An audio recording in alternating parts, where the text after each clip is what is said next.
हरे कृष्णा कृष्ण कृष्णा हरे हरे, हरे राम राम राम हरे हरे। तो सभी भक्तों का स्वागत है आज के भागवत कथा में। विशेष रूप से आप लोगों ने अपना समय निकाला है हरि कथा के लिए, तो मैं बहुत बहुत धन्यवाद करना चाहूंगा और बहुत मैं कृतज्ञ हूँ आप सभी भक्तों का जिन्होंने जो है भागवतम के लिए आज आए हैं। तो हम चर्चा कर रहे थे कुछ प्रवचन कुछ दिनों पहले कि कैसे महाराज राधानाथ महाराज हमें सिखा रहे थे कि अगर दुनिया में कोई भी भक्ति ना करे तो कम से कम हमें तो करना ही चाहिए। अर्थात हम अपना जीवन में पूरी तरह से भक्ति करेंगे तो निश्चित रूप से हमें फायदा होगा, हम जो है भगवत धाम प्राप्त करेंगे। तो ये भक्तों को हमेशा ध्यान रखना है कि भले ही दूसरे कोई भक्त उत्साहपूर्वक भक्ति करे ना करें, पर हमें जो है हमेशा भक्ति करते रहना चाहिए। तो कभी हमें दूसरे भक्तों का सपोर्ट मिलेगा, कभी नहीं मिलेगा, पर उससे ज्यादा हमें जो है हमारा उत्साह कम नहीं होना चाहिए, पर हमें भक्ति करते रहना चाहिए। प्रभुपाद बता रहे हैं, process is simple but application is difficult. अर्थात ये आपको लगेगा कि भक्ति बहुत सरल है, लेकिन उसको करते हुए आपको बहुत मेहनत लगेगा, बहुत मुश्किल हो जाता है। अब देखिए भागवतम में बताया जाता है सिर्फ श्रवण मात्र से जो है एक भक्त अपना पूरा जीवन शुद्धिकरण करके भगवत धाम जा सकता है। लेकिन लोगों को इतना आलस आता है या लोगों को रुचि नहीं है और बहुत सारे कारण अलग अलग हो सकते हैं जिसके कारण वो श्रवण भी नहीं कर सकते। उनको कुछ नहीं करना है, सिर्फ शायद कनेक्ट करना है यूट्यूब पे या रिकॉर्डिंग जो है या लाइव क्लास जहाँ चल रहा है और सिर्फ सुनना है। लेकिन कलयुग बढ़ते बढ़ते लोगों को सुनना भी नहीं है, इतना जो है उनको आलस आता है। तो जैसे बताया गया है कि process is simple, application is difficult, कि ये विधि आसान है लेकिन उसको करना बहुत मुश्किल है। सिर्फ भागवतम श्रवण करना है लेकिन लोग इसमें भी जो है कर नहीं पाते हैं। और भक्तों के लिए विशेष रूप से देखा गया है कि कुछ समय उत्साह पूर्वक कर पाते हैं लेकिन फिर बाद में उनका उत्साह कम होते जाता है। तो वो हमें बनाए रखना है जो है किसी भी अवस्था में। और बताया जाता है कि शुद्ध भक्त कितने जो है मुश्किल से मिलते हैं।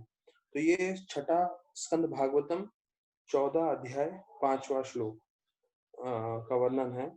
मुक्ता नाम अपि सिद्धा नाम नारायण परा सर्वे सुदुर्लभ नारायण परायणा सुदुर्लभ प्रशांतात्मा कोटिश्वो अपि महामुने। तो ये जो श्रीमद् भागवतम का छठे स्कंद का श्लोक है उसका वर्णन आता है कि ऐसे लाखों लाखों जीव में जो मुक्त हो चुके हैं, हाँ, जिनको ज्ञान है मुक्ति का और जो मुक्त भी हो चुके हैं, लेकिन ऐसे में कि एक भक्त मिलना नारायण का वो बहुत मुश्किल है। और वो भक्त का गुण बताया गया है कि वो हमेशा शांत रहते हैं और ये भक्त ऐसे मिलने बहुत ही दुर्लभ है। तो मुक्त आत्माओं में लाखों मुक्त आत्माओं में जो है लाखों मुक्त आत्माओं में एक जो है भक्त मिलना मुश्किल है, और वो भी शुद्ध भक्त मिलना। तो देखिए हमें ऐसे ऐसे एक शुद्ध भक्त प्रभुपाद जी का संग मिला है और प्रभुपाद जी की कृपा से बाकी भी काफी शुद्ध भक्त हैं उनके संस्था में जो हमें पूरी तरह से मार्गदर्शन कर रहे हैं। नहीं तो सोचिए अभी जो हम चर्चा कर रहे हैं ये इतना उद्धव जी का और विदुर जी का जो हम चर्चा कर रहे हैं, पहले दो स्कंद भागवतम हम सुन चुके हैं। तो ये इतने ऊंचे कोटि की भक्ति जो है और इतने उच्च कोटि की जो कथा है वो हमारी योग्यता बिल्कुल नहीं है कि जो उद्धव जी जो कृष्ण भगवान के पार्षद थे वो सुना रहे हैं और वही चीज हमें जो है सुनने मिल रहा है। तो ये इसलिए मिल रहा है क्योंकि हम प्रभुपाद जैसे शुद्ध भक्त के संपर्क में है। और दूसरा बताया जाता है ये यमराज जी जो हैं अपने यमदूतों को वो जो है शिक्षण देते हुए बताते हैं ये 6.3.22 में श्लोक में है, एतावान एव लोकेस्मिन् पुंसाम धर्म परास्मृता भक्ति योग भगवती तन्नाम गृह्णादि भी। इसका मतलब बताया जाता है कि भक्ति जो है वो शुरुआत होता है हरिनाम जप से, और ये सबसे मुख्य चीज है जो है मनुष्य के जीवन में, जिससे वो जीवन सार्थक कर सकता है और भगवत धाम जा सकता है। तो यमराज जी ये स्वयं बता रहे हैं किसको, यमदूतों को, कि सबसे मुख्य चीज क्या है, वो है भक्ति, और भक्ति में सर्वश्रेष्ठ क्या है, हरिनाम जप। तो हमें भक्तों को ध्यान रखना है कि हम हरिनाम जो है कभी उसमें जो है हमारे हाथ से छूटे नहीं, अर्थात हम कभी जप करना बंद नहीं करें। तो ये 2 श्लोकों में जो है यमदूतों को यमराज जी बता रहे थे, और पिछला वाला सुखदेव गोस्वामी जी जो है महाराज परीक्षित को बता रहे थे कि कैसे जो है महान शुद्ध भक्त बहुत ही मुश्किल से मिलते हैं, और उनका संग जब मिले तो हमें पूरी तरह से उनका फायदा लेना चाहिए, लाभ लेना चाहिए। तो अभी हम जो है दूसरे तीसरे स्कंद में जो है कल हमने चर्चा किया दूसरे अध्याय में, तो 17 श्लोक हमने चर्चा कर लिया था। अभी 17वां श्लोक के आगे हम जाते हैं। तो अभी तक हमने देखा है कि कैसे उद्धव जी का कैसे भक्ति भाव में थे, और प्रभुपाद जी बताते हैं कि बचपन से उद्धव जी भक्ति कर रहे थे, जब छोटे से बच्चे थे तो, और विग्रह के साथ वो सेवा करते थे, और जब उनकी माता उनको बुलाती थी नाश्ते के लिए, प्रसाद के लिए, तो प्रसाद के लिए भी नहीं जाते थे। और जब विदुर जी ने पूछना चालू किया तो वो एक मुहूर्त अर्थात 48 मिनट तक वो शांत रह गए, भाव विभोर हो गए, और वो कृष्ण भगवान के चरणों का, कृष्ण भगवान का स्मरण कर रहे थे। और उद्धव इतने परम भक्त थे कि वो इसी शरीर में रहते हुए आध्यात्मिक जगत में भी जो है उनको दर्शन होते थे, और उसका उनको जो है पूरा ज्ञान था। और फिर बताया जाता है कि कैसे कृष्ण भगवान ने अपनी लीला समाप्त की, तो उसका वर्णन करते हुए बताते हैं कि यदुवंश बहुत ही दुर्भाग्यशाली थे, वो भगवान का जो है महिमा पहचान नहीं पाया। और ऐसे वर्णन करते हुए अभी जो है 12वें श्लोक से 14वें श्लोक में बताया जाता है कि कैसे वो भगवान को उनका सौंदर्य का वर्णन कर रहे थे। भूषण भूषणांगनम की जो अलग अलग आभूषण हैं वो भी खूबसूरत बन जाते हैं जब भगवान उनको पहनते हैं। तो ऐसे करके बहुत सारे भगवान की लीलाओं का जो है वर्णन करते हैं। और हमने सुना कैसे राजसूय यज्ञ में जब राजा सब देख रहे थे कृष्ण भगवान को, तो बोलने लगे ब्रह्मा जी के सृष्टि में जितना भी सौंदर्य रूपी चीज बने हैं सबसे सुंदर कृष्ण है, अर्थात ब्रह्मा जी के सृष्टि में जो भी बना है उससे भी बेहतर है ये। तो प्रभुपाद लिखते हैं वास्तविक रूप में ब्रह्मा जी ने कृष्ण को नहीं बनाया, उल्टा कृष्ण ने ब्रह्मा जी को बनाया। और फिर गोपियों का जो उत्तम भाव है भक्ति का वो बताते हैं 15वें श्लोक में।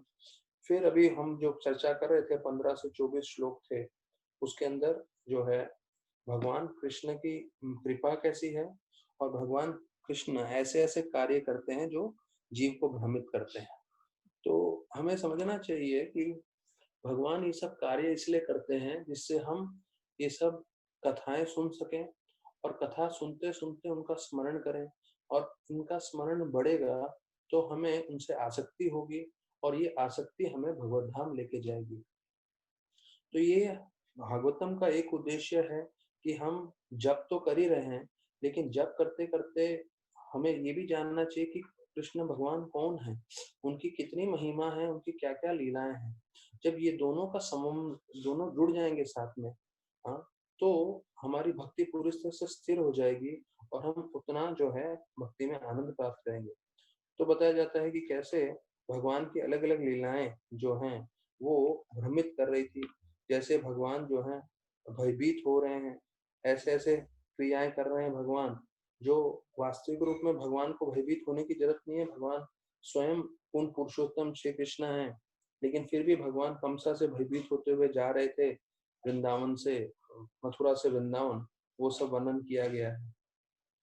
तो अभी हम जो है 18वें श्लोक पे आ रहे हैं। 18वें श्लोक में बताया गया है कि जो भी भगवान के चरणों का एक बार रज ले लेता है, सूंघ लेता है, तो वो जो है कभी उन्हें भूल नहीं पाता। और भगवान इतने कृपालु हैं कि सिर्फ अपने भवें, जिसे आईब्रोस बोलते हैं, सिर्फ भवें के जो है ऊपर करने से वो कितने ही राक्षसों का अंत करते। तो देखिए, ये भगवान का सर्वशक्ति स्वरूप बताया गया है कि अंगानी यस्य सकृंद्य वृत्ति मंती। तो जब कृष्ण भगवान मथुरा में भ्रमण कर रहे थे और जब धोबी उनको कपड़े नहीं दे रहा था, तो भगवान ने सिर्फ अपना हाथ का प्रयोग किया और वो हाथ तलवार का रूप के समान उसका सर धड़ से अलग कर दिया, उसका सर काट दिया। तो भगवान की ये शक्ति है, भगवान के कोई भी अंग से वो कुछ भी कार्य कर सकते हैं। तो यहाँ पे विशेष रूप से बताया गया है कैसे उनके सिर्फ भवें ऊपर करने के मात्र से जो है वो जितने भी दानव थे उनको जो है अंत कर रहे थे। तो ऐसा एक लोक कथा है वृंदावन में, जो वहाँ के ब्रजवासी बोलते हैं, इस शास्त्रों में से नहीं है, पर यहाँ के ब्रजवासी बहुत प्रेम से कथा बताते हैं कि एक बार कृष्णा और राधा रानी में कुश्ती लड़ने का जो है विचार हुआ। तो सारे गोपाएं जो हैं कृष्ण भगवान को तैयार किए और सारी गोपियां राधा रानी को तैयार की और बोले चलो अभी हम कुश्ती लड़ेंगे और जो जीतेगा वो वृंदावन का राजा होगा या रानी होगी। तो कृष्ण भगवान बोलने लगे, अरे मैं तो भविष्य में कंसा को मारने वाला हूँ और उससे पहले चाणूर मुष्टिक को मारने वाला हूँ और शल तोषल को मारने वाला हूँ, तो चिंता मत करो, राधा रानी को तो मैं अवश्य परास्त करूंगा। तो सारे सारे गोपा भोरे जो है उत्साहित हो जाते हैं, बोलते हैं हाँ हाँ आप उसको परास्त करिए कुश्ती में, और अखाड़े में उनको पूरी तरह से तैयार करके जो है लेके जाते हैं। तो यहाँ पे एक तरफ कृष्णा और गोपा और दूसरी तरफ राधा रानी और बाहर की तरफ सब गोपियां। तो जैसे ही अंदर दोनों कृष्णा और राधा रानी आते हैं कुश्ती लड़ने के लिए, तो दोनों तैयार रहते हैं कुश्ती लड़ने के लिए और एक दूसरे पे आक्रमण करें उससे पहले राधा रानी क्या करती है, अपने भवे जोर से ऊपर उठाती है, मतलब सिर्फ आंख उठा के ऐसे भवों को ऊपर करती है। तो जितना करती है तो कृष्ण भगवान को ऐसा झटका लगता है, वो बिल्कुल मूर्छित होकर गिर जाते हैं और सारे गोपा उनके ऊपर पानी डालते हैं, उठाने की कोशिश करते हैं, पर वो मूर्छित के मूर्छित रह जाते हैं और राधा रानी जीत जाती है प्रतियोगिता कुश्ती की। तो ऐसा है, कृष्ण भगवान जो है उनको बहुत आनंद आता है अपने भक्तों से हारने का और भक्तों से जो है प्रेम विवाद करने का। तो यहाँ पे वर्णन किया गया है भागवतम में कि जब वो भवें उठाते हैं कृष्ण भगवान, सिर्फ उनके भवें उठाने के मात्र से जो है दानवों का अंत हो रहा है। फिर बताया जाता है कैसे उन्होंने अपनी कृपा शिशुपाल को भी दी और शिशुपाल को जो है पूरी तरह से सबके सामने जो है उन सबको मालूम चला कि उनका जो आत्मा है वो कृष्ण भगवान के शरीर में प्रवेश किया और उनको जो है मुक्ति प्रदान हुई। तो ये जो मुक्ति है, बड़े बड़े योगी जो है अपने जीवन में चाहते हैं कि हमें भी ऐसा जो है मुक्ति मिले। तो बताया जाता है शिशुपाल भगवान से हमेशा द्वेष करते थे, तो द्वेष करने के कारण जो है उनको इस श्लोक में जो बताया गया है वो है कि उनको सिर्फ ब्रह्म ज्योति में लीन होने मिलता है, उनको वैकुंठ में प्रवेश करने नहीं मिलता, क्योंकि वो भगवान से द्वेष करते थे। लेकिन ये भगवान की लीला थी, भगवान जो है जय विजय जो आध्यात्मिक जगत में थे, वो लोग यहाँ पर आए थे भौतिक जगत में, तो उन्होंने 3 जन्म लिए थे, उसमें से आखिरी जन्म शिशुपाल दंतवक्र का था। तो 7वें स्कंद में बताते हैं कि कुछ समय तक वो ब्रह्म ज्योति में लीन हुए और उसके पश्चात वो वापस वैकुंठ में प्रवेश कर लिए, जहाँ पे वो भगवान की लीला में जुड़ गए। अब ये 20वां श्लोक जो है बहुत जरूरी श्लोक है, हम लोग सब साथ में चर्चा कर सकते हैं। तथैव चान्या नरलोकवीरा यः अहावे कृष्णमुखारविन्दम् नैत्रापि बन्धो नयनाभिरामम् पार्थस्तपूता पद्मापुरस्य।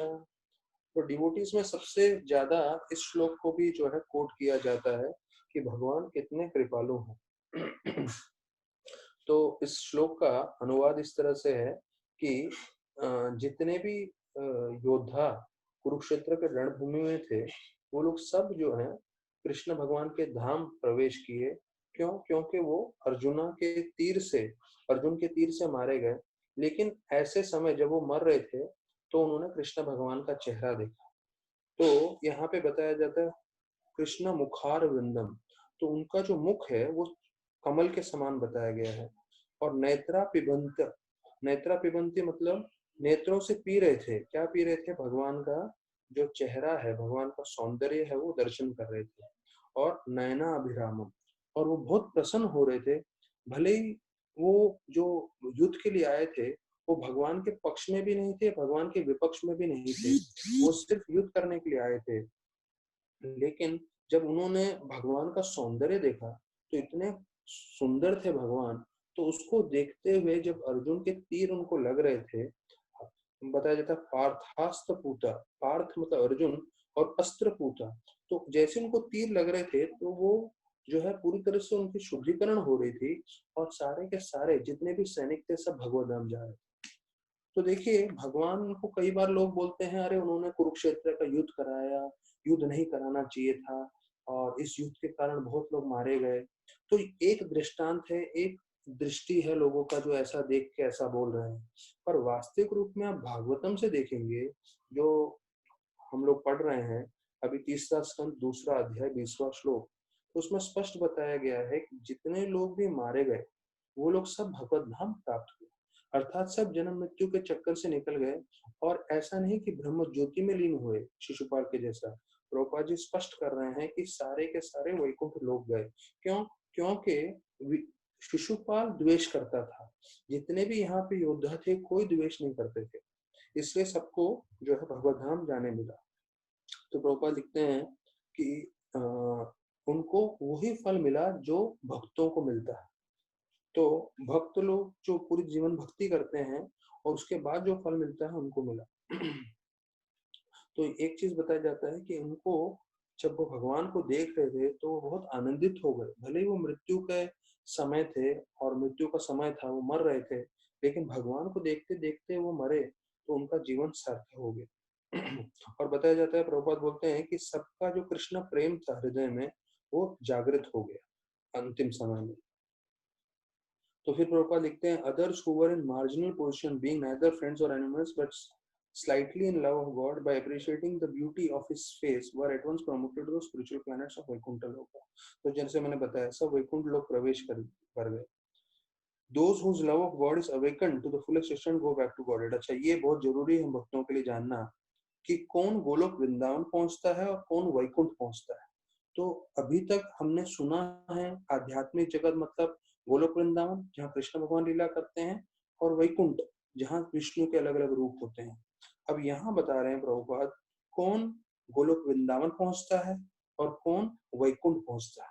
तो प्रभुपाद लिखते हैं जिसका कृष्ण प्रेम पूरी तरह से जागृत हो जाता है तो वो गोलोक वृंदावन पहुंचता है, और जिनका भक्ति जस्ट अभी जागृत हुई है, उनका कृष्ण प्रेम जस्ट जागृत हुआ है भक्तों के संग में, वो वैकुंठ लोक पहुंचते हैं। अर्थात मैं एग्जैक्टली इंग्लिश में बता देता हूँ क्या प्रभुपाद बोल रहे हैं। Those whose love of God is awakened to fullest extent go back to Goloka Vrindavan planet in the spiritual sky. मतलब पूरी तरह से कृष्ण प्रेम जागृत हो गया है, वो निश्चित रूप से गोलोक वृंदावन जाएंगे। whereas persons who have just awakened to love of God by accident or association are transferred to Vaikuntha planets.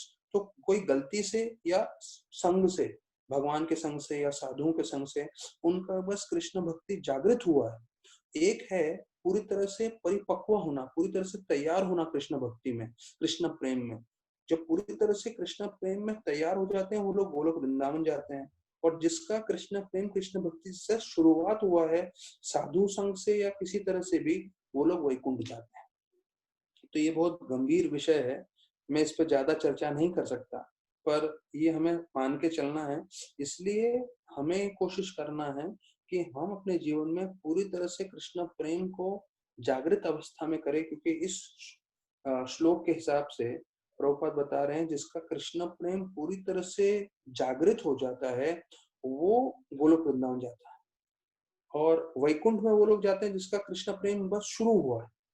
तो हमें इसे शुरू नहीं करना है, हमें पूरी तरह से उसको जागृत करना है। इसलिए हम सबको जीवन पर्यंत मेहनत करते हुए भक्ति करनी है, तब हम गोलोक वृंदावन जा सकते हैं ये श्लोक के हिसाब से। तो ये मैं आपको बताऊंगा, मेरे जीवन में मैं पहली बार इस तात्पर्य को पढ़ा हूँ पहले भी, पर इतना ध्यान से पहली बार पढ़ा हूँ। और मुझे पहली बार मालूम चला इस 25 साल के प्रवचन सुनते सुनते कि गोलोक वृंदावन कौन जा सकता है और वैकुंठ कौन जा सकता है।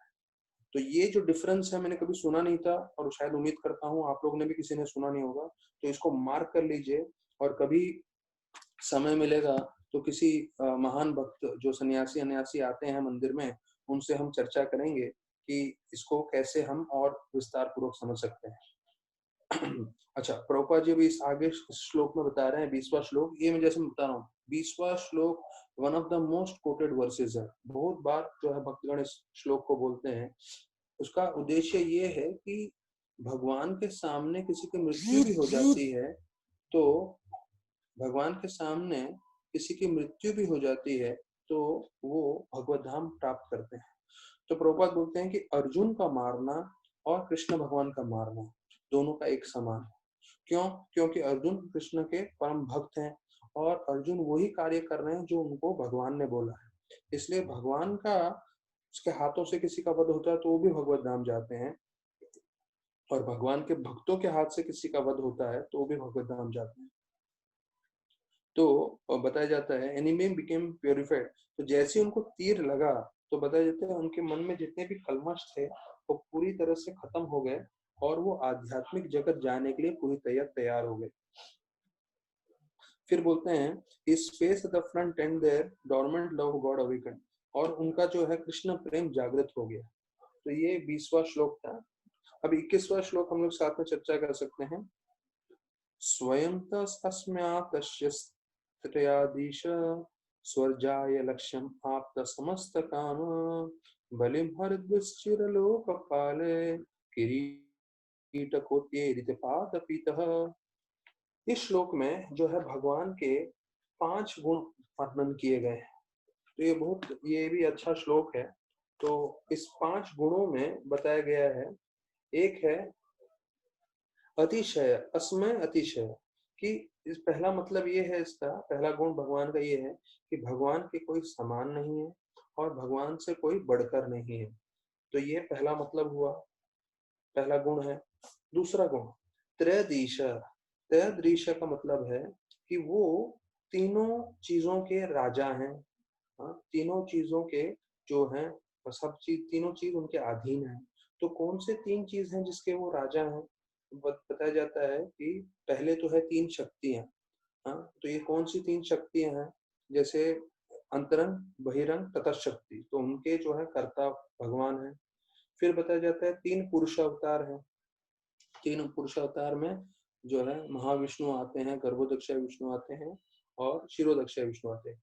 उनके भी जो है बनाने वाले भगवान कृष्ण हैं। फिर 3 गुण अवतार हैं, ब्रह्मा, विष्णु और शिव, तो उनके भी बनाने वाले कृष्ण भगवान हैं। 3 गुण हैं, सत्वगुण, रजोगुण, तमोगुण, और 3 लोक। 3 लोक मतलब ये पृथ्वी लोक है, फिर जो स्वर्ग लोक या ऊपर के लोक हैं, और नीचे के पाताल लोक, और जितने भी नीचे लोक है, तो तीनों लोकों के जो है भगवान करता है या बनाने वाले हैं।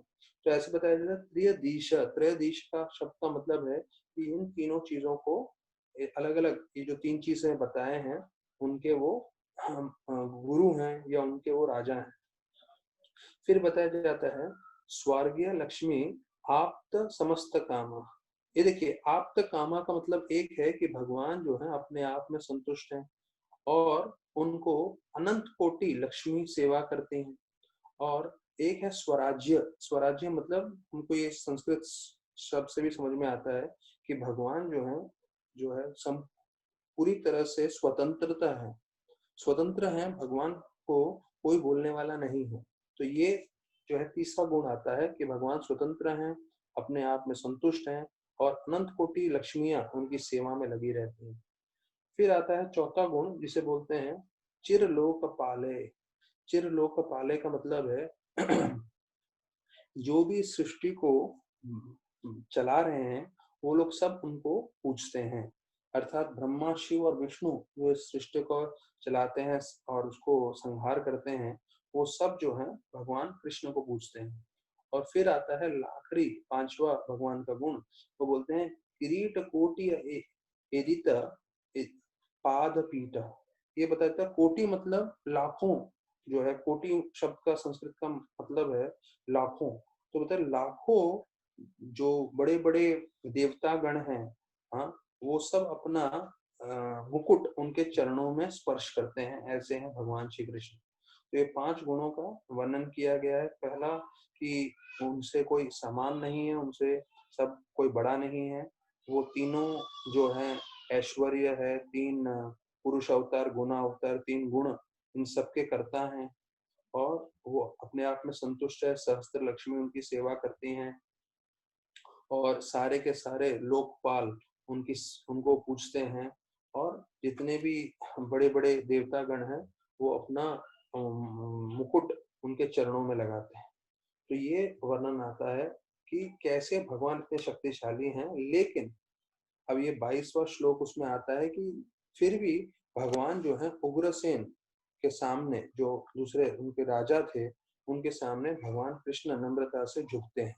तो ये देख के उद्धव जी जो है भ्रमित हो रहे हैं।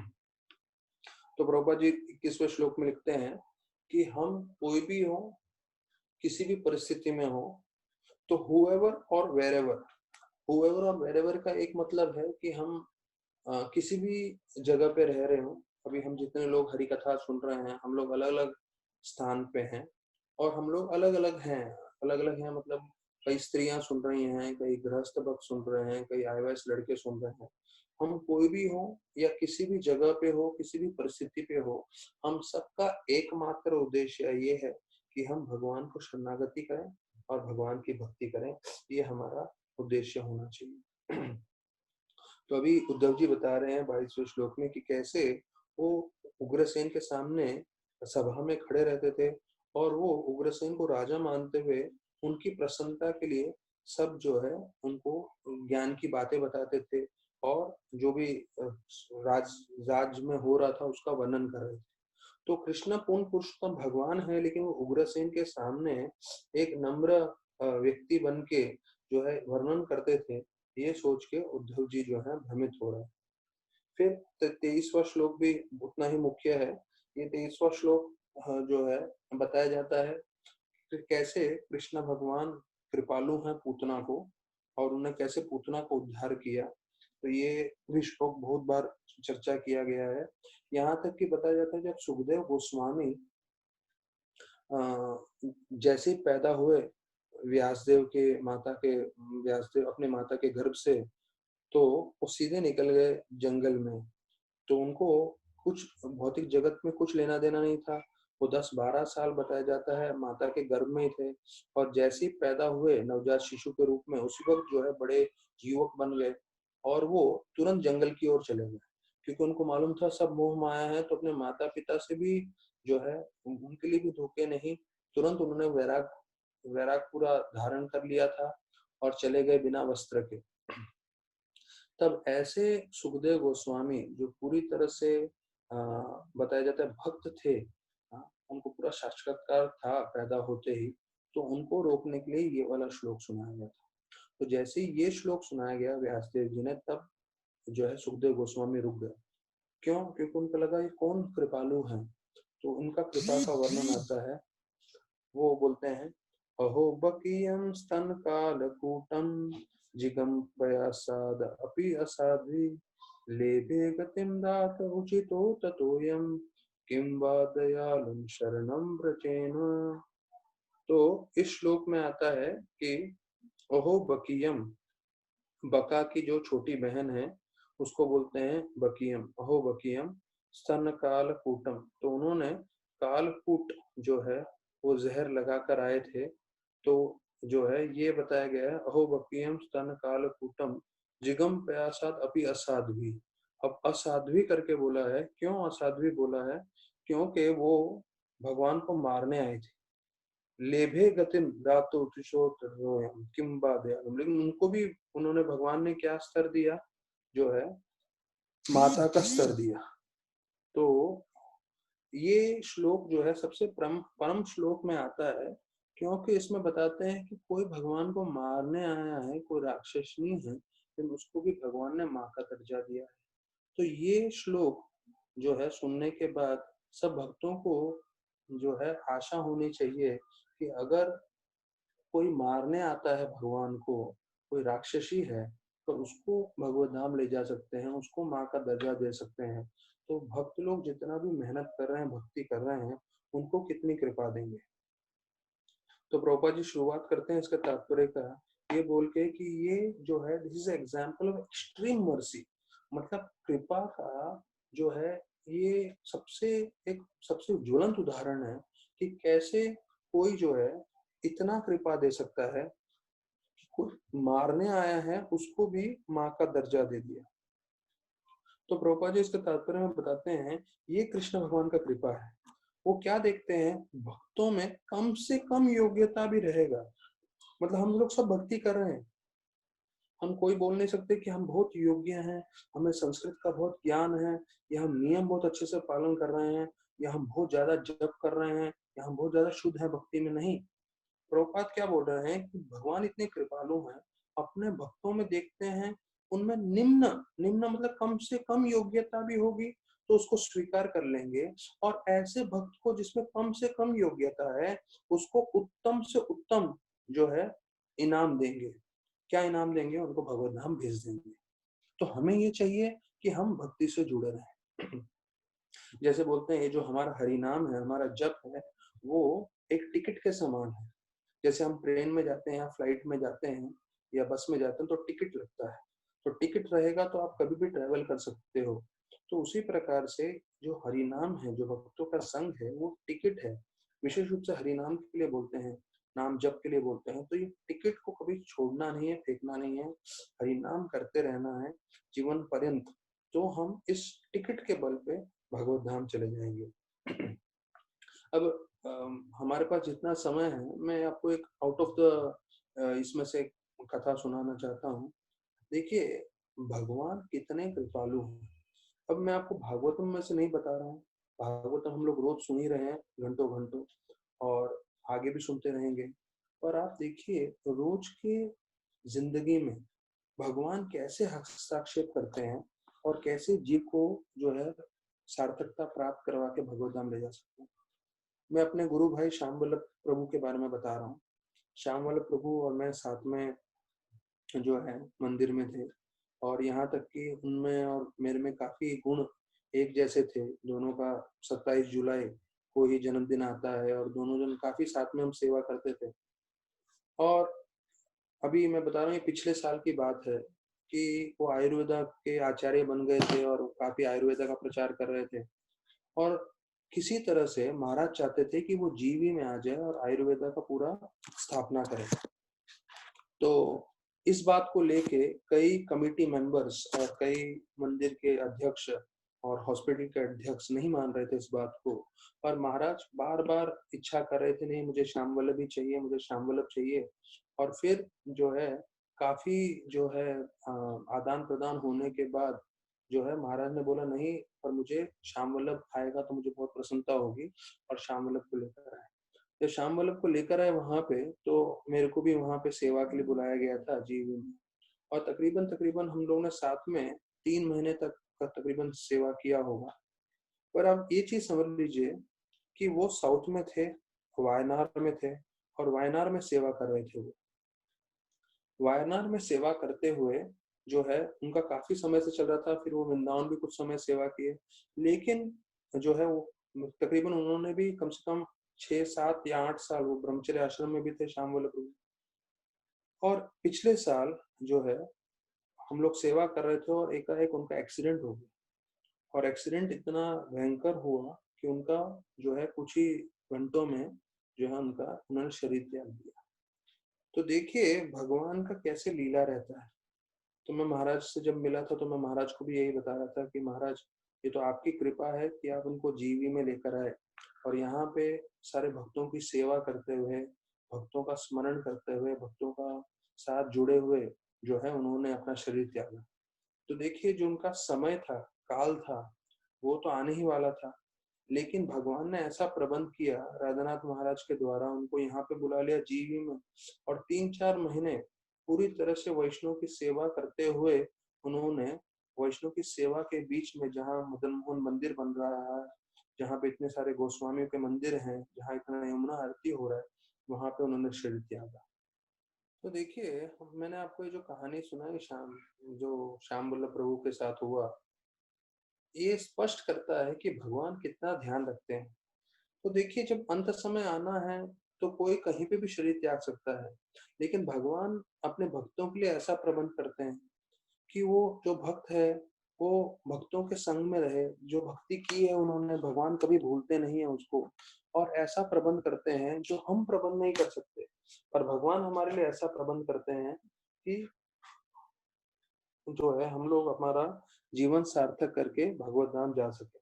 तो ये देखिए, श्याम वल्लभ के जीवन से हमें स्पष्ट मालूम चलता है कि कैसे भगवान ने पूरी तरह से उनके लाइफ में मदद किया। तो मैं उनके साथ ही था, 3 महीने में हम लोग साथ में ही सेवा कर रहे थे, और यहाँ तक मुझे मालूम है वो राधानाथ महाराज को 2-2 घंटा उनके साथ बिता रहे थे, क्योंकि महाराज वहाँ पे पंचकर्मा का ट्रीटमेंट ले रहे थे आयुर्वेदा का। तो उनको मसाज लेना होता था, ये करना होता था, और महाराज बोलते थे तुम आ जाओ, क्योंकि यहाँ आयुर्वेदा का पूरा एस्टेब्लिश करने के लिए, बनाने के लिए जो-जो आपको मुश्किलें हो रही हैं, तकलीफें हो रही है, आप मुझे बताइए और हम लोग साथ में मिलके जो है यहाँ पे आयुर्वेदा सेटअप करने में मदद करते हैं। तो इतना महाराज का उनको संग मिला, और इतना जो है महाराज के साथ रोज आदान-प्रदान हो रहा था। यहाँ तक कि जो है वो मायापुर भी गए थे महाराज के लिए, और जो है उन्होंने इतना ये किया, वैष्णव का सेवा किया। और सिर्फ महाराज का ही नहीं, मुझे मालूम है गौरांग प्रभु का भी ट्रीटमेंट कर रहे थे, बाकी दामोदर प्रभु का उन्होंने ट्रीटमेंट किया था, गोपीजन वल्लभ प्रभु का ट्रीटमेंट किया था, रूप रघुनाथ प्रभु का ट्रीटमेंट किया था। क्योंकि क्या, मेरा काम था उधर मैनेजमेंट देखना, उनको मेडिकल का देखना था, मुझे मैनेजमेंट का पूरा देखना था उस समय। तो इतना सब वैष्णव का संग मिला, वैष्णव का कृपा मिला, और उसके बीच में कृष्ण भगवान ने उनको वापस लेके चले गए आध्यात्मिक जगत में। तो ये बात स्पष्ट कर रहे हैं। देखिए, भागवतम में एक श्लोक सुनना कि हाँ पूतना का उद्धार किया था, वो हमने सुना है, और उसके साथ हम ये देखते हैं कि भाई आज भी किसी भक्त ने थोड़ा भी सेवा किया हो, तो जब उसका अंतिम समय होता है, तो कैसे कृष्ण भगवान कितने कृपालु हैं, कैसे कृष्ण भगवान उनको ऐसी व्यवस्था में लेकर आते हैं कि वो पूरी तरह से कृष्ण भावनामृत हो सके, और जो है भगवत धाम प्रवेश कर सके। तो ये जो है ज्वलंत उदाहरण है इस चीज का। और हमें पूरी तरह से श्रद्धा होना चाहिए कि जितने भी हम सब भक्त लोग हैं, जितना भी हम कोशिश कर रहे हैं, भक्ति कर रहे हैं, कि भक्ति करने की, प्रचार करने की, सेवा करने की, तो कृष्ण भगवान सब देख रहे हैं। और जब हमारा अंतिम समय आएगा, तो कृष्ण भगवान हमें भी पूरा सुरक्षा के साथ जो है भगवत धाम लेके जाएंगे। पर हमें चाहिए कि हम अपने तरफ से जितना हो सके तीव्रता से मन लगा के ज्यादा से ज्यादा भक्ति करें। जैसे आज हमने सुना कि वो लोग वृंदावन वो पहुंचते हैं जिनका पूरी तरह से कृष्ण प्रेम जागृत हो जाता है, और वैकुंठ वो लोग पहुंचते हैं जिसका कृष्ण प्रेम जस्ट शुरुआत हुआ है। तो ये प्रभुपाद जी दो जो है डिफरेंस बताते हैं। तो ऐसा 23वां श्लोक है यहाँ जो पूतना का वर्णन किया है। अभी हम 24वें श्लोक में देखते हैं कि कैसे भगवान जी ने जो है अलग-अलग दानवों को भी अंत किया था। तो बताते हैं प्रभुपाद इसमें लिखते हैं, I consider demons to be devotees because while fighting in enmity they were absorbed in thought of the Lord in anger, and while dying they were able to see the Lord on Garuda with the chakra। तो बताते हैं जितने भी दानवों ने भगवान पे आक्रमण किया, तो उद्धव जी बोलते हैं वो भी भक्त के समान है। क्यों? क्योंकि वो भगवान का दर्शन प्राप्त करते हुए मर रहे थे। तो कई कई दानव थे जो भगवान ने डायरेक्टली उनको मारा था। अब ये तो कुरुक्षेत्र का बात हो गया, जहां बताया जाता है सब रणभूमि में सारे के सारे सैनिक मारे गए, वो अलग है। अब उसके अलावा भगवान ने वृंदावन में बहुत सारे दानवों को मारा था। फिर जो है द्वारका और मथुरा में थे, वहां कृष्ण भगवान ने बहुत सारे दानवों को मारा था। तो बता रहे हैं कि उन सब लोगों ने जो है भगवान का दर्शन किया, और दर्शन करते हुए उन्होंने शरीर त्यागा। तो इसलिए ऐसे दानव भी देवता के समान हैं। क्यों?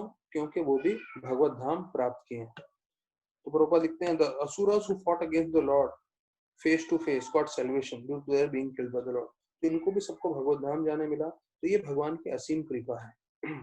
और सत्य बात ये है कि जो भक्त होते हैं, जो हमेशा भगवान की सेवा में लगे रहते हैं, तो उनको प्रभुपाद लिखते हैं hundreds and thousands of times more उनको फायदा होता है जितना दानवों को फायदा होता है। अभी आप बोलेंगे कि अरे ये दानव जो है उनको भी मुक्ति मिली, हम लोग इतनी भक्ति कर रहे हैं, हमको भी मुक्ति मिल रही, तो हम में और दानवों में कुछ फर्क नहीं है क्या? प्रभुपाद बोलते नहीं, जो भक्त है पूरी तरह से सेवा कर रहा है, सेवा करते हुए जो है उसको जो फल मिलने वाला है, उसको जो इनाम मिलेगा, रिवॉर्ड मिलेगा, प्रभुपाद लिखते हैं वो 1000 गुना ज्यादा होने वाला है जो दानवों को मिला है। वो क्या होगा, कैसे होगा, जो है वो हमें तभी मालूम चलेगा जब हम भगवत धाम पहुंचेंगे।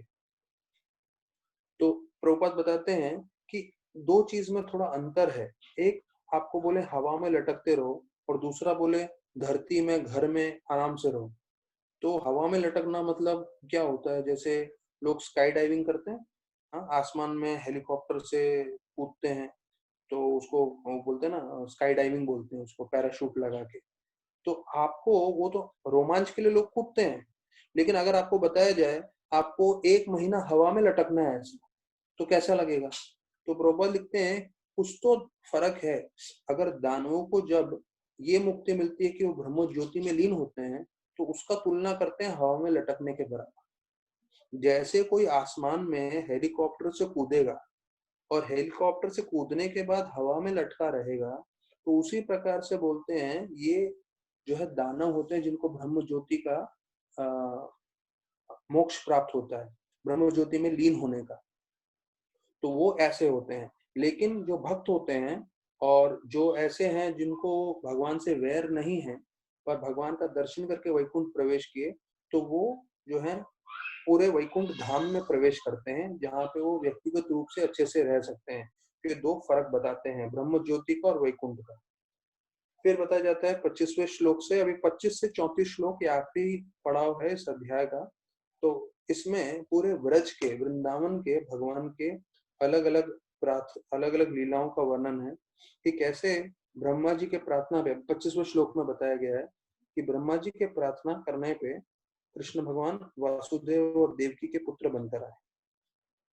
तो फिर बोलते हैं भगवान का, प्रभुपाद बताते हैं तात्पर्य में, प्रभुपाद का भगवान का प्राकट्य और भगवान का जो है लीला समाप्त करना दोनों एक समान है। लेकिन भक्त जो है भगवान का जन्म की लीला का बात करते हैं। भगवान जब अपनी लीला समाप्त करके इस पृथ्वी को छोड़ के चले गए, उसका चर्चा नहीं करते। तो देखिए हम लोग हर साल जो है जन्माष्टमी मनाते हैं, तो जन्माष्टमी इतने जोर शोर में पूरे भारतवर्ष में बनता है, इंडिया में, वृंदावन में, सारे टेम्पल्स में, इस्कॉन में। तो जब भगवान का जन्म होता है, बोलते हैं प्रभुपाद कि हम पूरे जोर शोर में मनाते हैं, और लेकिन भगवान का जो है लीला समाप्त करना वो भी उतना ही शुभ है, लेकिन भक्तों को वो नहीं अच्छा लगता है, इसलिए भक्त जो है उसके बारे में चर्चा नहीं करते। फिर बताया जाता है कंसा के भय से कृष्ण भगवान जो है वसुदेव को बोल के वृंदावन चले जाते हैं। तो और 11 साल बताया जाता है वहीं पे रहते हैं वो वृंदावन में। तो अभी कंसा से भयभीत होके जाते हैं, तो ये वापस से जो है भ्रमित करता है, हमने पहले भी पढ़ा है, पर वास्तविक रूप में कंसा से भयभीत Your नहीं volume हुए। is very less. Can you speak louder? अच्छा, तो वो जो है कंसा से भयभीत नहीं हुए हैं, तो उसका पूरा वर्णन करते हैं प्रभुपाद कैसे। तो प्रभुपाद जी इसके आखिरी में बता रहे थे कि अ, कृष्ण भगवान को ये अच्छा लगता है कि उनके भक्त उनको जो है भगवान नहीं माने, पर अपना पुत्र माने, और पुत्र मान के उनकी रक्षा करें। तो ये जो है प्रेम का बहुत अच्छा आदान प्रदान है। ये मानना कि भगवान जो है कृष्ण भगवान है वो एक है, लेकिन उससे बढ़कर ये है कि भगवान नहीं, मेरे पुत्र हैं, मुझे उनकी रक्षा करनी है, तो भगवान को बहुत प्रिय होता है। तो प्रभुपाद इसके तात्पर्य में 26वां श्लोक है, बहुत मुख्य चीज बोलते हैं, असुर मतलब कौन, राक्षस कौन है। एक तो चीज हमें मालूम है भागवत से कि राक्षस मतलब जो कृष्णा का अंत करना चाहते हैं। दूसरा, जो किसी भी परिस्थिति में ये नहीं मानते कि कृष्ण भगवान है और या ये चर्चा करते रहते हैं कि भगवान है ही नहीं। तो जो लोग नास्तिकवादी व्यक्ति हैं, प्रभुपाद बताते हैं वो भी असुर हैं। कि नास्तिकवादी व्यक्ति मतलब कौन, जो भगवान को स्वीकार नहीं करता, भगवान को नहीं मानता, तो वो भी असुर है, प्रभुपाद बताते हैं। तो जैसे मैंने बताया कि भगवान को बहुत प्रसन्नता होती है जब उनको कोई पुत्र मानता है और उनको जो है रक्षा करने की कोशिश करता है। तो फिर बताते हैं कि 27वें श्लोक में कि कैसे भगवान जो है ब्रज में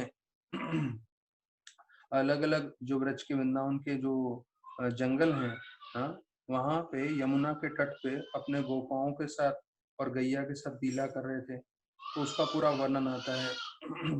तो ये जो गोपाएँ हैं, उनका वर्णन आता है कि वो लोग कभी भी कृष्ण भगवान को पूर्ण पुरुषोत्तम भगवान नहीं मानते थे, वो उनको सिर्फ अपना मित्र मानते थे और ऐसा करने से भगवान को भी बहुत अच्छा लगता था और उनके साथ जो आदान-प्रदान होता है, वो सबसे उत्तम माना जाता है।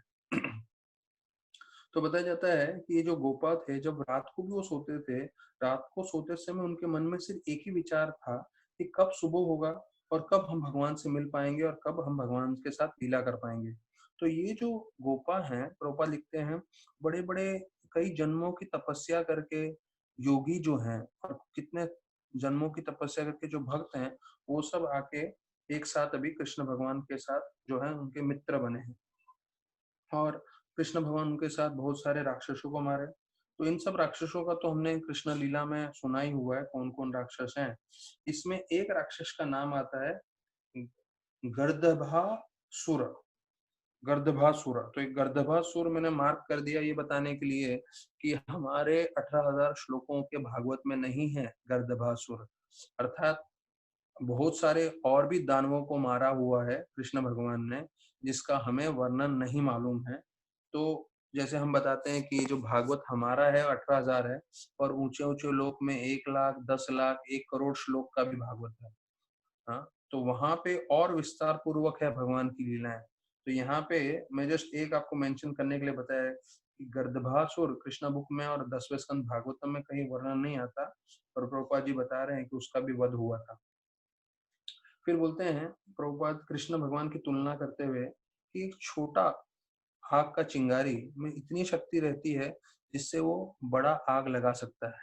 तो कृष्ण पूर्ण पुरुषोत्तम वैसे ही हैं, एक छोटे से बालक लग रहे हैं, लेकिन ये छोटे से बालक के रूप में उनमें इतनी शक्ति है, वो पूरी तरह से जो है जितने भी दानव थे उनको विध्वंस करने में सक्षम थे।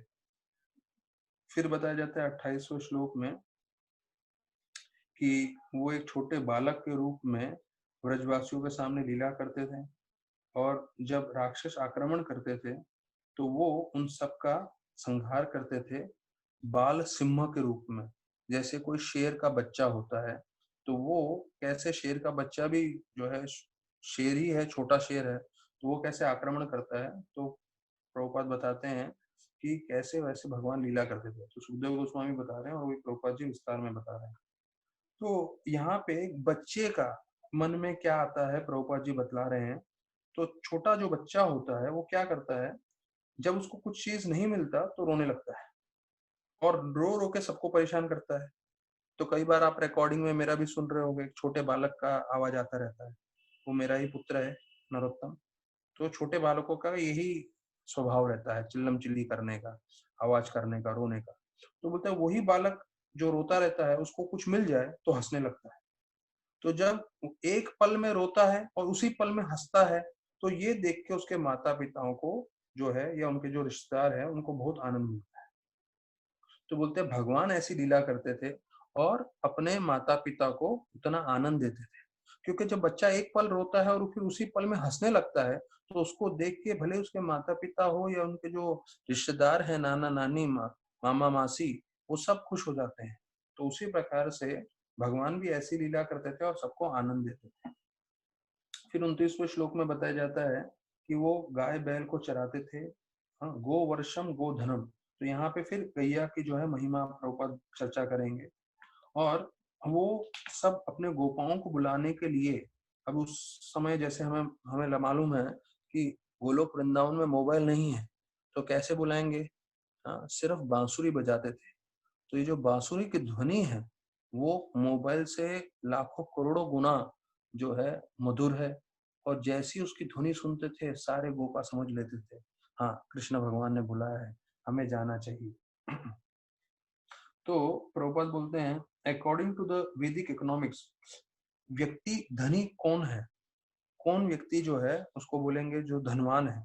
तो प्रभुपाद लिखते हैं ये 28वें श्लोक 29वें श्लोक में, जिसके पास दो चीजें हैं, गैया और अनाज।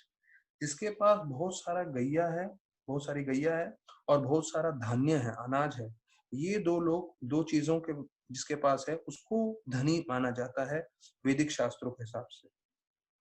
तो प्रभुपाद बोलते हैं आज के मानव समाज को सिर्फ दो ही चीज चाहिए, गाय और अनाज।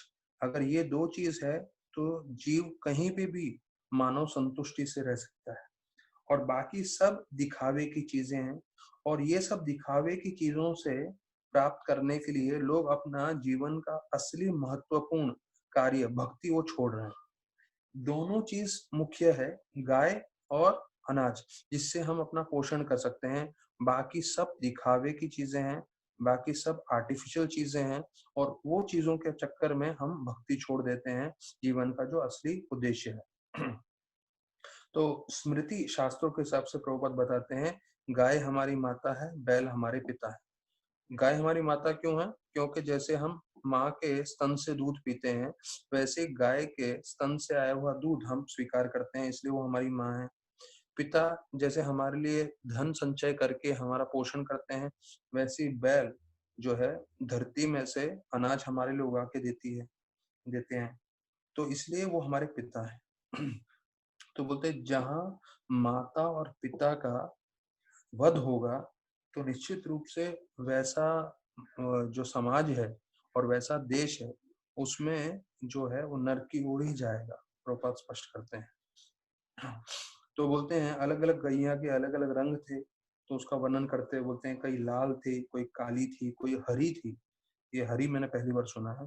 फिर कोई पीले रंग की थी और कोई राख रंग की थी। तो हम लोगों ने अभी तक हरी और पीले रंग की, पीला रंग भी थोड़ा देखा होगा पर हरा रंग मैंने बिल्कुल नहीं देखा। तो लाल भी थोड़ा देखा हुआ है। तो लाल, काला, हरा, पीला और राख रंग की गैया थी, और वो सब भगवान के साथ अलग अलग आदान प्रदान कर रही थी। तो ये ब्रह्मा जी के पांचवें अध्याय के 30वें श्लोक ब्रह्म संहिता में से श्लोक आता है, जिसमें इसका वर्णन है। वेणुम कुनंतम अरविंद दलायताक्षम बर्हावतम हसितम समुद्र सुंदरंगम कंदर्पकोटि कमनीय विशेष शोभम गोविंदमादि पुरुषम तमहम भजामि। तो बोलते हैं ब्रह्मा जी, मैं ऐसे पूर्ण पुरुषोत्तम भगवान गोविंद की पूजा करता हूँ, जो अपने बांसुरी पे हमेशा बजाते हैं। उनकी आंख कमल जैसे हैं और उनके सर पे जो है हमेशा मोर पंख रहता है।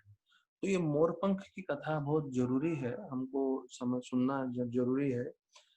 ये सनातन गोस्वामी अपने संदर्भ में बताते हैं कि जब कृष्ण भगवान वृंदावन में थे, तो सारे भक्त उधर उनको कृष्ण भगवान को अलग अलग भेंट दे रहे थे। तो सारे भक्त अलग अलग भेंट दे रहे थे, तो भगवान बहुत प्रसन्न हो रहे थे। तो उसके बीच में एक जो है मोर आया, और मोर के आंखों में आंसू था।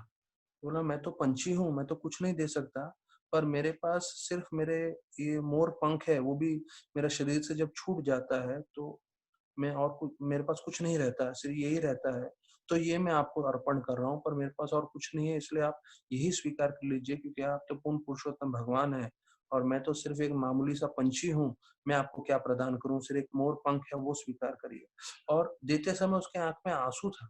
तो भगवान ने देखा कि इतना प्रेम भाव से ये दे रहा है, तो भगवान ने उस वक्त घोषणा कर दी, क्योंकि तुमने जो मुझे भेंट दिया है वो सबसे प्रेम भाव से दिया है, तो मैं भी आज से ये ऐलान करता हूँ कि जब भी कोई मेरा श्रृंगार करेगा, तो मेरे मुकुट पे जो है मोर पंख होना चाहिए, और मोर पंख नहीं होगा तो मेरा श्रृंगार कभी भी पूरा नहीं होगा। तो जो मोर पंख जो मोर ने दिया था, उसको भगवान ने इतना सम्मान पूर्वक लिया, और भगवान ने ये घोषणा कर दी कि उसके बिना मेरा कभी श्रृंगार पूरा नहीं होगा। तो ये बताना चाहते थे भगवान कि कोई प्रेम भाव से कुछ भी देगा, तो भगवान जो है हमेशा तत्पर रहते हैं स्वीकार करने के लिए, और उसको सबसे उच्च कोटि का श्रेणी में रखते हैं। फिर भगवान का जो रंग है, आजकल बरसात का समय हो रहा है, तो कई लोग अब बाहर देख सकते हैं, तो जो काले बादल होते हैं आसमान में, तो प्रभुपाद बोलते हैं कि जैसे काले बादल हैं, वैसे उनका रंग है। ये ब्रह्मा जी बता रहे हैं। और फिर बताते हैं कंदर्प कोटि कमनीय विशेष शोभम, मतलब कामदेव बहुत आकर्षित होते हैं, लेकिन कंदर्प कोटि मतलब लाखों लाखों आप कामदेव को इकट्ठा करने, उससे भी ज्यादा कृष्ण भगवान का सौंदर्य है, उससे भी ज्यादा कृष्ण भगवान खूबसूरत है। तो देखिए हम ऐसे जो इतने खूबसूरत भगवान हैं उनके प्रति आकर्षित हो रहे हैं, और हमारा ये उद्देश्य है कि ऐसे भगवान को प्राप्त करें। तो सिर्फ बोलने मात्र से, सुनने मात्र से हमें इतना अच्छा लग रहा है, जब प्राप्त करेंगे तो कितना अच्छा लगेगा। तो फिर 30वें श्लोक में वर्णन आता है कि कृष्णा भगवान जो है उन्होंने बहुत सारे दानवों को अंत किया, जिसमें कंसा भी थे, और उनको कंसा के साथ, कंसा कितने सारे दानव उनको भेज भी रहे थे मारने के लिए, अघासुर बकासुर वो सब हमें मालूम है। तो बोलते हैं जैसे कोई छोटा बच्चा खिलौना तोड़ देता है, तो वैसे ही जो है कृष्ण भगवान जो है इतने सारे राक्षसों का अंत कर रहे थे। यहाँ पे वापस से 30वां श्लोक है, गर्दभा करके वापस से वर्णन आता है। गर्दभा मतलब ये गर्दभासुर है, कौन सा गर्दभासुर है वो तो मालूम नहीं, शायद कोई दूसरे आचार्यों की टिप्पणी में हमें मिल जाए तो मिल जाए। फिर 31 के श्लोक में बताते हैं कि भगवान ने कालिया को जो है वहां से भगाया यमुना से, क्योंकि उन्होंने पूरा समुद्र को जहरीला कर दिया था। फिर 32 और 33 श्लोक में बताते हैं कि कैसे उन्होंने इंद्र पूजा रोक दिया था, कि देवताओं की पूजा नहीं करनी चाहिए, और ऐसे करके जो है ब्रजवासियों को बचाया था जब उन्होंने बहुत सारा बरसात हुआ था तो गोवर्धन उठा के, तो उसका वर्णन आता है। तो प्रभुपाद बोलते हैं कि देवताओं की पूजा क्यों करनी चाहिए, मतलब बाहर के लोगों को, भक्त तो भगवान की पूजा करते हैं, लेकिन देवताओं की पूजा करने का एक उद्देश्य ये है कि आप भगवान को स्वीकार कर रहे हो। आप एक चीज मान लेते हो कि भाई मेरे से कोई शक्तिशाली जीव है, अर्थात जो है वो भले ही देवता है, तो उनको पूजा करना मतलब आप भगवान को सर्वशक्तिमान मानते हो। तो ये अच्छा है देवताओं की पूजा करना, जो किसी की पूजा नहीं करते, और जो भक्ति करते हैं तो उनको तो देवताओं की पूजा करने की आवश्यकता नहीं है। फिर बोलते हैं कि अधिकांश लोग देवताओं की पूजा करते हैं भौतिक चीज प्राप्त करने के लिए, और प्रभुपाद बताते हैं, हमने दूसरे स्कंद में पहले ही चर्चा कर लिया है कि अगर आप कृष्ण भगवान को पूजा कर रहे हो तो आपको सब कुछ प्राप्त हो सकता है, तो अलग से देवताओं की पूजा करने की कोई आवश्यकता नहीं है। तो बोलते हैं वैश्यों का एक कार्य है कि गैया की रक्षा करना, और दूसरा अपना जो खेती का जमीन है उसको बचा के रखना। तो अगर ये दो चीज अगर वैश्य करेंगे, गैया को संभालेंगे और अपनी जो भूमि है उसको संभालेंगे, तो उससे भगवान बहुत प्रसन्न हो जाएंगे, और भगवान प्रसन्न होंगे तो उससे हमारा जीवन सार्थक होगा। तो जो वैश्य है उनको दो कार्य करने हैं, अपने जो भूमि है उसको संभालना है और गैया को संभालना है, इससे भगवान पूरी तरह से प्रसन्न होते हैं। तो फिर आखिरी जो श्लोक है 34वां, उसमें वर्णन आता है कि कृष्ण भगवान ने रासलीला किया अपनी गोपियों के साथ, और उनको जो है रात्रि को बुलाया, और उनके साथ जो है सबसे सर्वोत्तम लीला की, जो चैतन्य महाप्रभु जो सन्यासी हैं वो भी इसका गुणगान करते हैं। तो ये हमारा दूसरा अध्याय समाप्त होता है। तो कल हम जो है तीसरा अध्याय करेंगे। उससे पहले भागवतम के और दूसरे आचार्यों की थोड़ी आपको टिप्पणी बता रहा हूं मैं कि आप देखें जो चंद्रमा होता है, तो चंद्रमा का जो रोशनी पड़ती है तो उसमें काफी अच्छा लगता है, ठंडक लगता है। लेकिन जब सूर्य की रोशनी पड़ती है तो उसमें काफी गर्माहट लगती है, गर्म होता है। तो विश्वनाथ चक्रवर्ती ठाकुर बताते हैं कि कृष्ण भगवान से मिलन और कृष्ण भगवान से जो सेपरेशन होता है, जो विरह होता है, वो चंद्रमा की रोशनी और सूरज की रोशनी के समान है। चंद्रमा की रोशनी मतलब जब भगवान से मिलन होता है, और जब भगवान से विरह होता है वो सूर्य की रोशनी के समान है। और दोनों ही आवश्यक है, और दोनों ही भगवान के अलग अलग रूप हैं, ऐसा बताते हैं। तो राधानाथ महाराज बताते हैं, ये हम सब भक्तों के लिए जानना जरूरी है, जिस घर में झगड़ा होता है, जिस घर में झगड़ा होता है वहां पे लक्ष्मी नारायण निवास नहीं करते हैं। जिस घर में लोग प्रेम से रह रहे हैं, मैत्री से रह रहे हैं, अच्छे संबंध बना के रखते हैं, उस घर में लक्ष्मी नारायण का भगवान का निवास होता है। ये चीज ध्यान रखना है।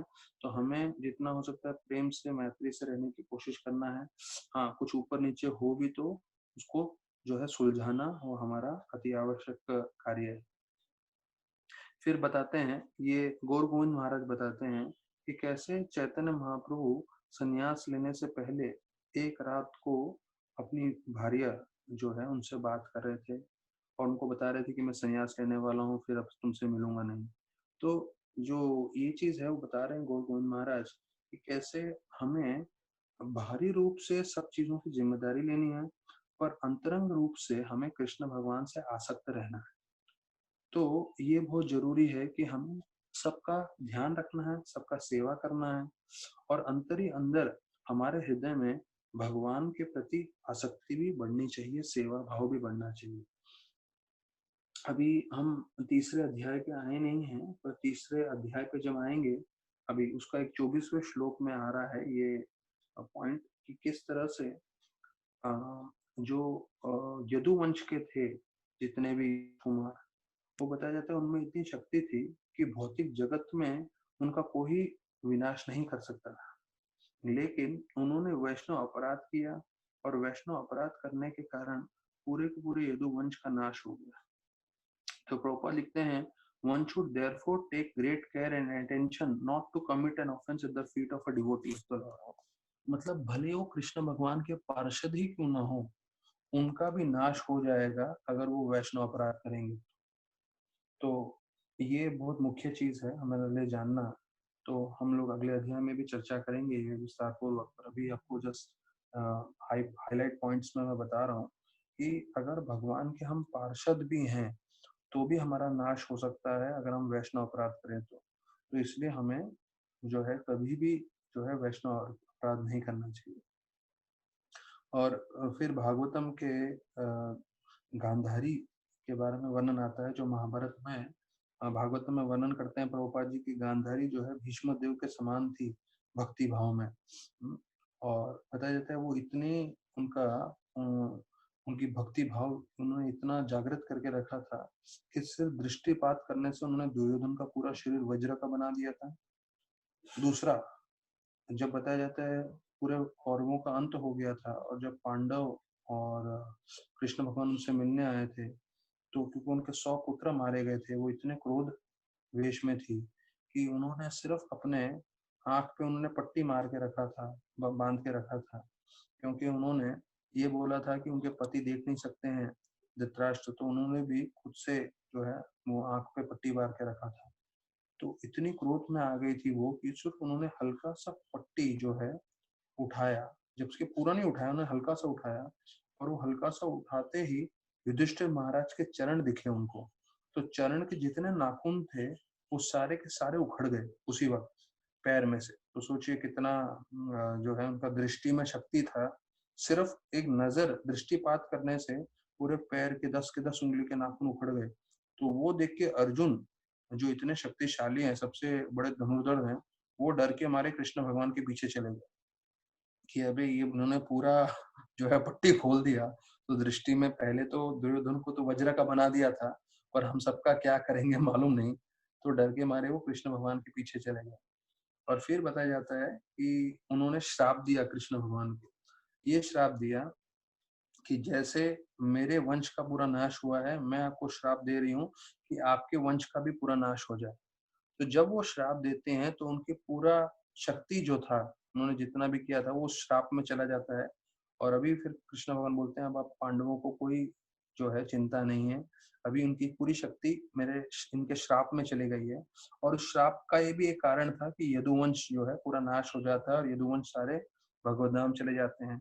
और जो लोग देवता गण के परिवार से आए थे वो लोग वापस से देवलोक चले जाते हैं। तो ये भी एक कथा आती है कि कैसे गांधारी जी इतनी शक्तिशाली थी और भगवान कृष्ण और सारे पांडव भी उनकी प्रशंसा करते थे। फिर वर्णन आता है हमारे भक्ति वेदांत मैनर लंदन में एक माता जी हैं कुलंगना माता जी करके। तो ये माता जी ने अपना पूरा जीवन भगवान की सेवा में लगाया और भगवान के लिए हमेशा मिठाई बनाती थी।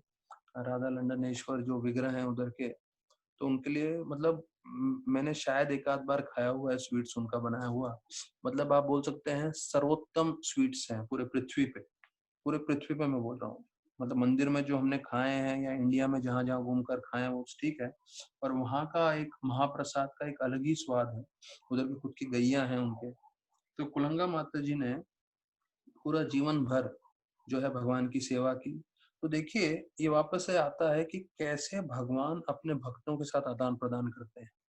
तो कुलंगना माता जी जिन्होंने पूरा जीवन अपना भगवान की सेवा में लगाया, वहाँ पे स्वीट्स बनाते रहे और उन्होंने शायद प्रवचन एक भी नहीं दिया अपने जीवन में, कोई फ्रंट लाइन में नहीं आई हैं, कभी किसी को इनके बारे में मालूम नहीं है, नाम नहीं सुना है, लेकिन उन्होंने इतने पूरी भावना से दिल लगा के सेवा किया, भगवान को जो है मिठाई बढ़िया से बढ़िया रूप में बना के दिया।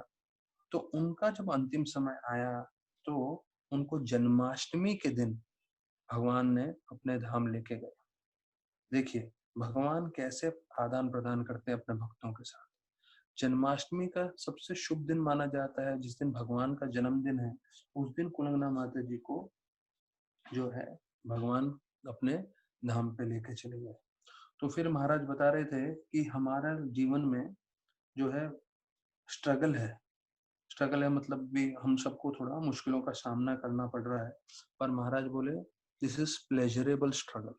प्लेजरेबल स्ट्रगल मतलब ये हमारे लिए थोड़ा आनंदमय है। क्यों? क्योंकि हम कृष्ण भगवान के लिए कर रहे हैं, कृष्ण भक्ति के लिए कर रहे हैं। और फिर बताते हैं कि जब हम भगवान के सामने नाचते हैं तो उस नाचने से भगवान जो है बहुत प्रसन्न हो जाते हैं और भगवान हमारे वशीभूत हो जाते हैं, इसलिए भगवान के सामने नाचना चाहिए। तो इतना जो है अलग से ये था। अभी हम राधानाथ महाराज का हम जर्नी होम पढ़ रहे थे, तो कल हमने कुछ भाग तक पढ़ के हमने छोड़ दिया, वहीं पे कंटिन्यू करते हैं। फिर महाराज बताते हैं कि कैसे वो न्यू वृंदावन में जो है 8 साल तक उन्होंने सब कॉलेजों में प्रचार किया, ओहायो और वेस्टर्न पेंसिल्वेनिया में। और फिर जैसे ही प्रभुपाद, मैंने बताया कि 1977 के 14 नवंबर को प्रभुपाद ने इस भौतिक जगत को छोड़ दिया, तब महाराज जो है बहुत दुखी तो हुए ही थे, पर तब उनका परीक्षा शुरू हो गया कि जब गुरु साक्षात रूप से न हो, उसके बावजूद भी आप कैसे गुरु का स्मरण कर सकते हैं। जो गुरु ने शिक्षण दिया है, वो शिक्षण कैसे अपने जीवन में अपना सकते हैं और उसके हिसाब से अपना पूरा जीवन व्यतीत कर सकते हैं। तो प्रभु महाराज लिखते हैं service in separation is test of our gratitude. Gratitude मतलब ये हम लोग कितने कृतज्ञ हैं अपने गुरु को, कैसे मालूम चलेगा कि हम जब गुरु नहीं हैं तब हम उनकी कैसे सेवा कर रहे हैं। और फिर बताते हैं ऐसे जब भगवान गुरु नहीं होते हैं लेकिन उनकी याद में जब हम सेवा करते हैं और उनको प्रसन्न करने की कोशिश करते हैं, तब हमें सबसे ज्यादा गुरु का संग मिलता है। तो एक दो चीज है, एक गुरु नहीं है हमारे साथ, दूसरा जब हम गुरु की दिल लगा के सेवा करते हैं, जब हम सेवा करते हैं तब हमें गुरु का कृपा मिलता है और हमें ऐसा लगता है हम गुरु के साथ हैं, ऐसा राधानाथ महाराज बताते हैं। तो जब भी हम सब भक्त जो हैं, हो सकता है महाराज अभी अमेरिका में हैं, हम लोग सब मुंबई में हैं, स्पेशली लॉकडाउन में हैं, लेकिन हम अपने क्षमता अनुसार जितना ज्यादा से ज्यादा गुरु को प्रसन्न करने की कोशिश करेंगे, तो हमें भी गुरु की कृपा मिलेगी, हमें भी लगेगा हमारे जीवन में गुरु का हमें साक्षात अनुभव होगा।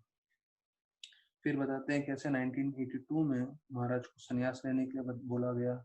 तो महाराज को संन्यास नहीं लेना था क्योंकि संन्यास के साथ बहुत मान सम्मान आता है, लेकिन बहुत ना बोलने के बाद भी महाराज को बताया गया कि नहीं आप संन्यास लीजिए। तो उनको राधानाथ स्वामी करके नाम मिला और 1982 के मई महीने में उन्होंने संन्यास लिया।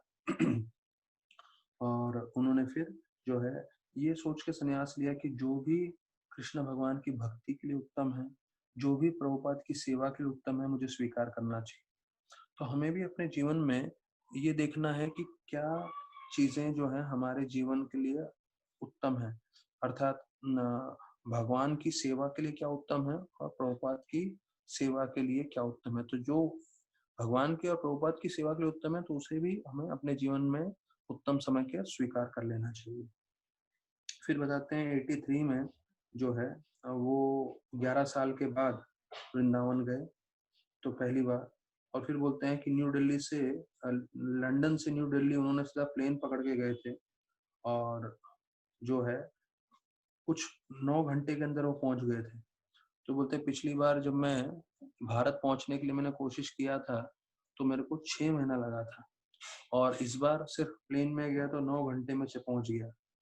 लेकिन बोलते हैं जो वो वैसा जो मेरे को अनुभव हुआ था 6 महीना जब मैं जो है यहाँ-वहाँ से घूमते हुए जा रहा था, वैसा अनुभव नहीं हुआ। वो प्लेन की बात अलग थी और मैं ऐसे घूमते-घूमते जा रहा था उसकी बात अलग थी।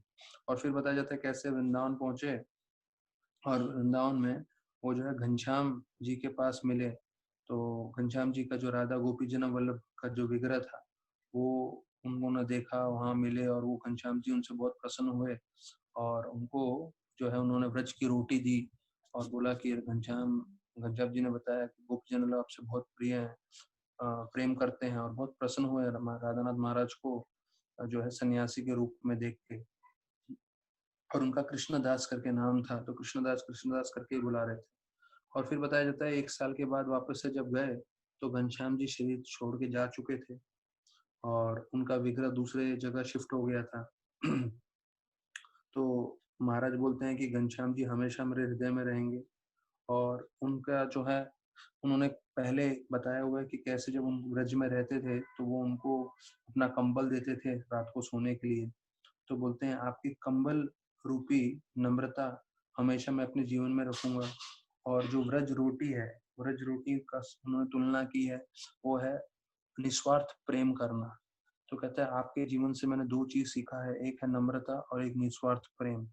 तो वो एक कंबल के समान है और रोटी के समान है जो हमेशा मेरे साथ रहेगा, जो है निस्वार्थ प्रेम करना और नम्रता बनाए रखना।